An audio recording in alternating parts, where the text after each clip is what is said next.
haddii aad rabto in uu video qarxo waa inaad u samaysaa thumbnail soo jiidasho leh oo walibana professional ah. haddii aan tusaale idiin soo qaato MrBeast wuxuu thumbnailka muuqaaladiisa ku bixiyaa lacago fara badan.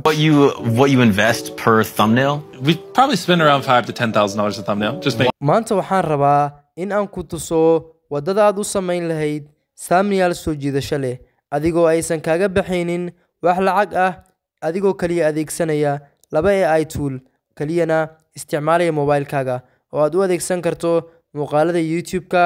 walibana waxaan si 100% u hubaa in thumbnailadaasi ay noqon doonaan kuwo soo jiidasho leh. maantana muuqaalkan aan kugu tusi doonaa.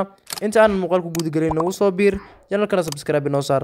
haddaba aan u guda galno muuqaalkeena maanta.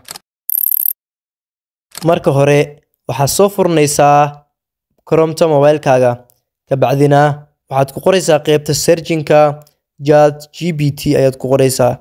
kadib marka aad ku qorto oo website-ka uu ku soo baxo ayaa waxaad ku qoraysaa qaybtan ay ku qoran tahay wax ku qor oo wax weydii ChatGPT-ga aqliga macmalka AI-ga ayaa waxaad ku qoraysaa suggest me a YouTube thumbnail for this idea aad dhahaysaa. kabacdina waxaad dhahaysaa waxa aad rabto inaad muuqaalka ugu hadasho ayaad af Soomaali xitaa waad ku weydiin kartaa, af Englishna waad ku weydiin kartaa.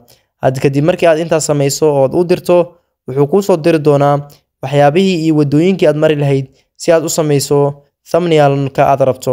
kabacdina waa soo copy garaysanaysaa oo waad iska soo xiraysaa ChatGPT-ga. kabacdina qaybta Chrome ayadana waxaad iska soo furnaysaa searching cusub. kabacdina waxaad gelinaysaa qaybta searching-ka ideogram ayaad gelinaysaa. ideogram markii aad geliso qaybtan plus-ka ayaad ku dhufanaysaa. kabacdina wuxuu ku leeyahay qoraal geli si lagugu bedelo fikrad. kadib marka waxaad gelinaysaa qoraalkii aad soo kobiyeysay aad halkan gelinaysaa. marka aad geliso kabacdi waxaad dhahaysaa generate. inta aadan generate dhihin ka hor qaybtan ay ku qoran tahay shape-ka laga soxo ayaa waxaad ka dhigaysaa 16.9 oo ah shape-ka thumbnail-ka. marka intaas samayso waxaad dhahaysaa generate, wuxuuna ku samayn doonaa thumbnail la hubo quality-giisa si 100% ah oo aad adiga iska leedahay. muuqaalka maanta ayaan rabay inaan intaas idinku fahansiiyo.